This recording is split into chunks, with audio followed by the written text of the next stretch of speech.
Il est là parmi nous. Il est là parmi nous. Eh bien, le premier juriste de Kanlouka. Eh bien, l'initiateur du collectif des juristes de Kanlouka. Eh bien, son Excellence, Monsieur le ministre de la Justice et Garde de Sceaux. Son Excellence, Monsieur le ministre. Et à cette même occasion, il va aussi féliciter les Kanlouka.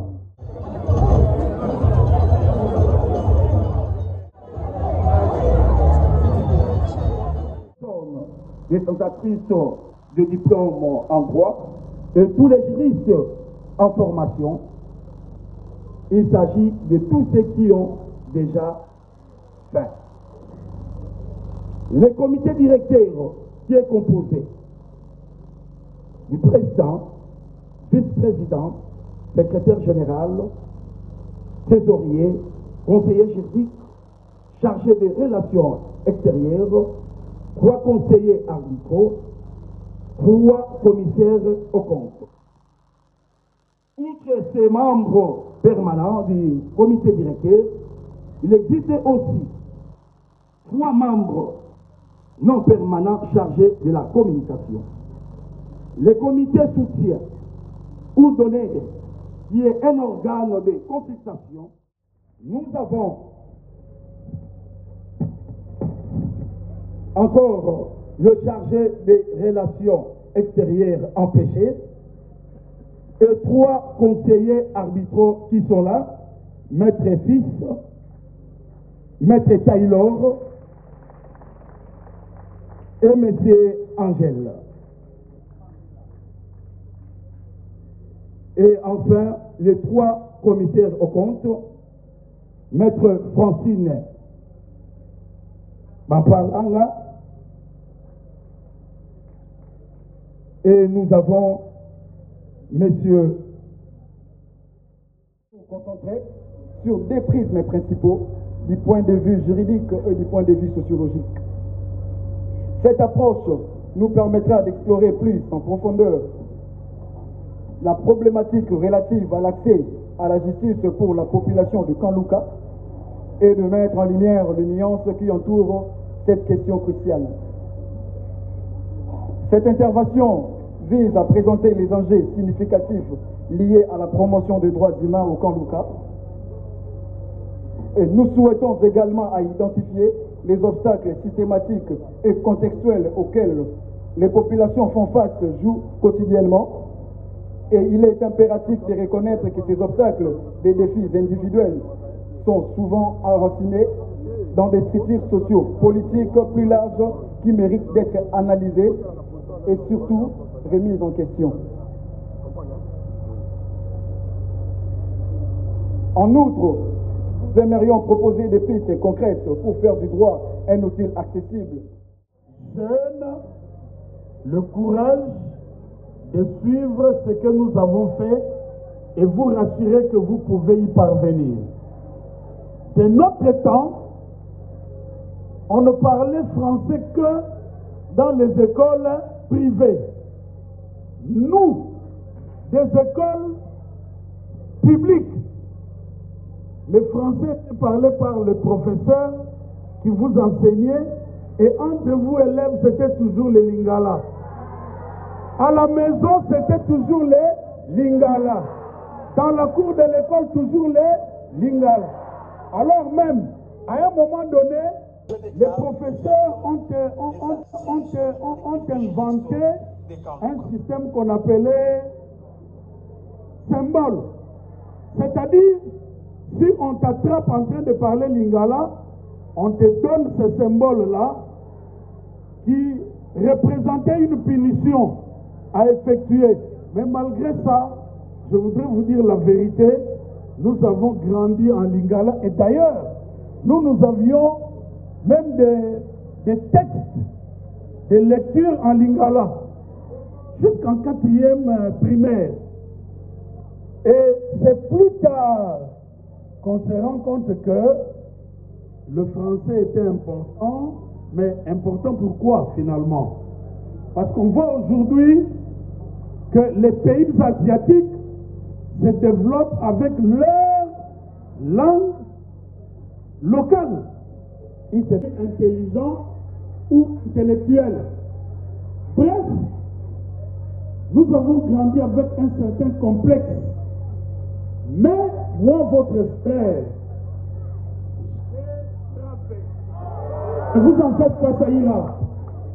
J'ai bravé ces complexes. C'est-à-dire, déjà, quand j'ai quitté Kanlouka pour venir étudier à Batela, c'était un problème. Parce que ici, nous avons rencontré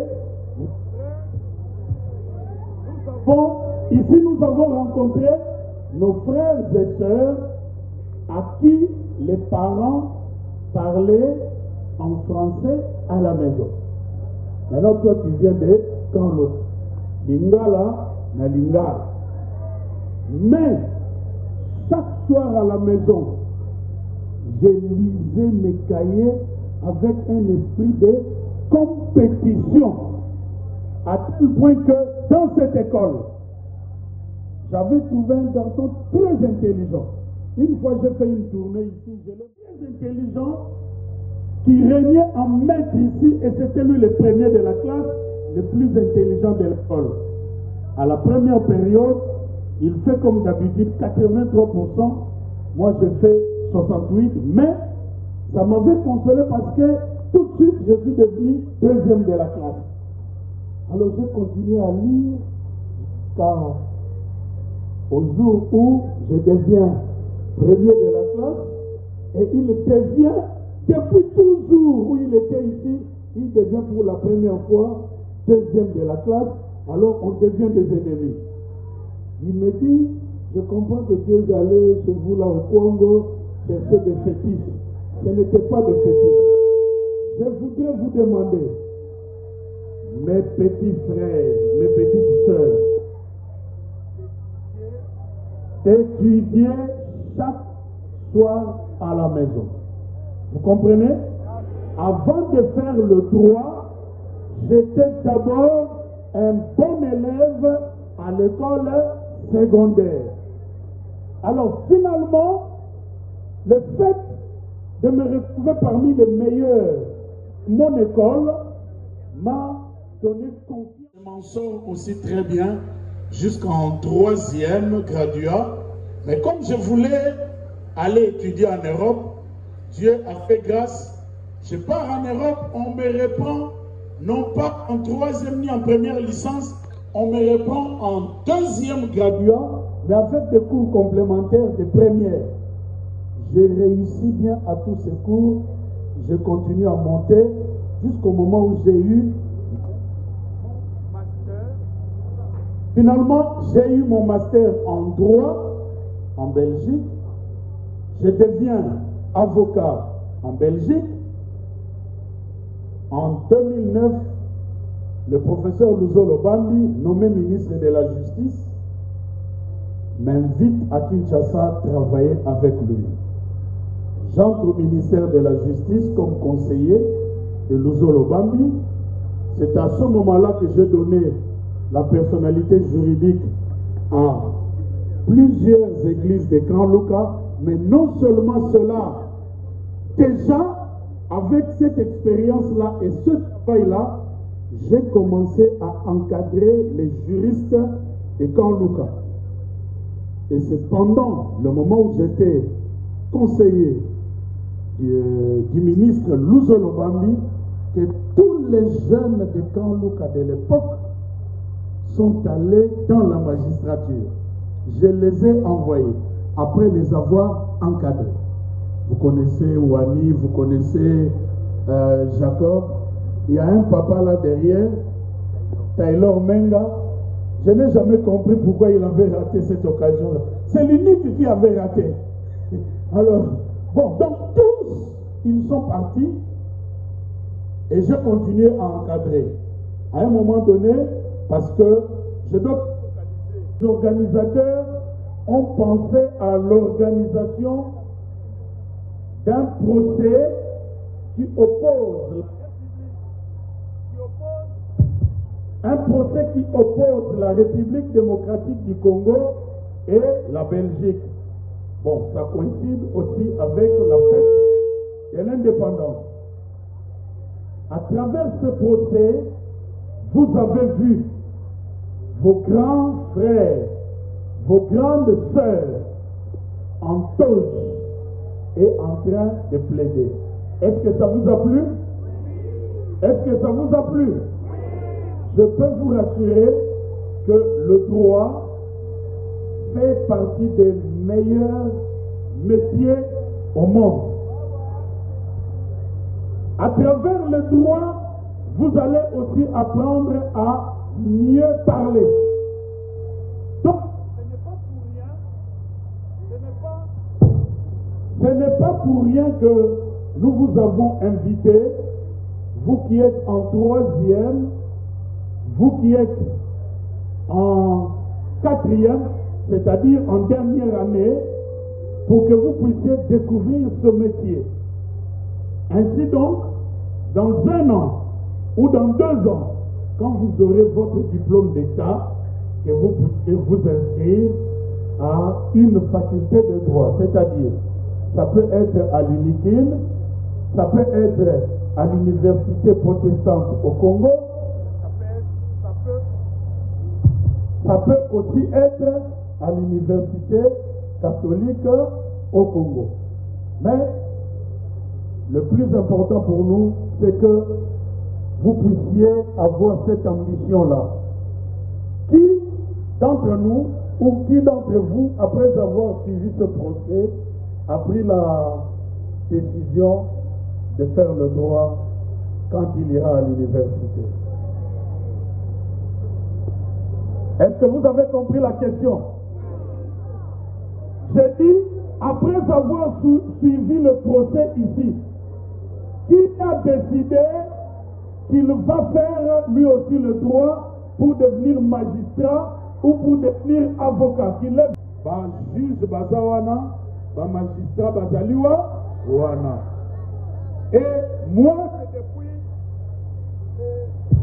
c'est depuis 2010 que j'encadre tous les juristes de corps. Les derniers groupes que j'ai envoyés dans la magistrature, je l'ai envoyé en 2023. C'est-à-dire, à l'heure actuelle, nous n'avons que des étudiants en droit qui sont en train de finir. Mais tous ceux qui avaient des diplômes en droit depuis les années passées, alors je dis tous, je les ai encadrés, ils sont entrés dans la magistrature comme juges, comme magistrats de parquet, mais beaucoup aussi comme avocats. Voilà pourquoi nous avons voulu vous inviter. Le micro, la technique ne fonctionne pas bien.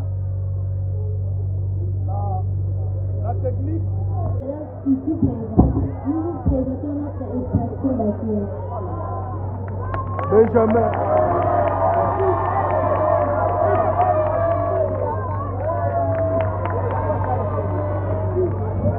Je vous remercie pour votre cadeau. Alors maintenant, nous allons poursuivre dans le calme. Maintenant, je vais demander une chose. Suivez-moi, nous sommes à la fin. Je vais demander une chose. Je demande. Je pense qu'on a la liste des tours